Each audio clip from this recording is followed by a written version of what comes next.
তো এই তানজিনা ম্যাডামের কোর্সে ভর্তি হওয়ার পর আমার মেয়ে এতটা আগ্রহী যে কখনো পুকুর পাড়ে ক্লাস করেছি আমরা, আবার কখনো বারান্দায় বাইরে, ক্লাস মিস এটা প্রশ্নই ওঠে না, 1 সেকেন্ড লেট হওয়া যাবে না।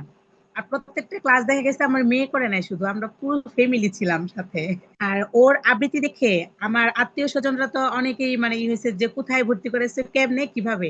আমি শুরু থেকেই বলি যে আমরা আসলে থাকি গ্রামে, তো এখানে নেট সমস্যা থাকে।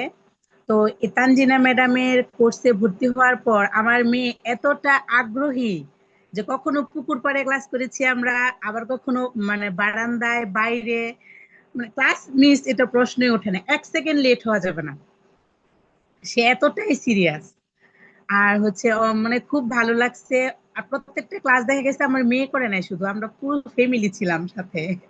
এরকম আর কি, সবাই খুব আনন্দের সহিত ক্লাস করেছি। আর আমার ছোট একটা মেয়ে আছে প্রাহি, সেও প্রত্যেকটা ক্লাস করছে। এবং আমার মেয়ে, আমি প্রাথমিক বিদ্যালয়ের শিক্ষিকা, তো আমার মেয়ে আমার প্রাইমারি স্কুলে পড়ে। তো দেখা গেছে ওর উচ্চারণ গুলো মানে অনেক ডেভেলপ হয়েছে।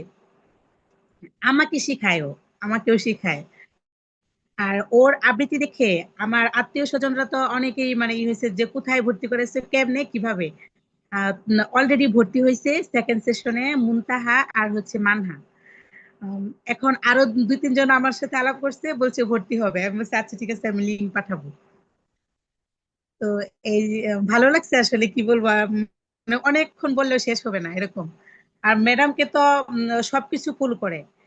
আমার 2 মেয়ে কি করে, ওদের অবসর টাইমে খেলা করে, একজন ম্যাম সাজে আর একজন স্টুডেন্ট সাজে।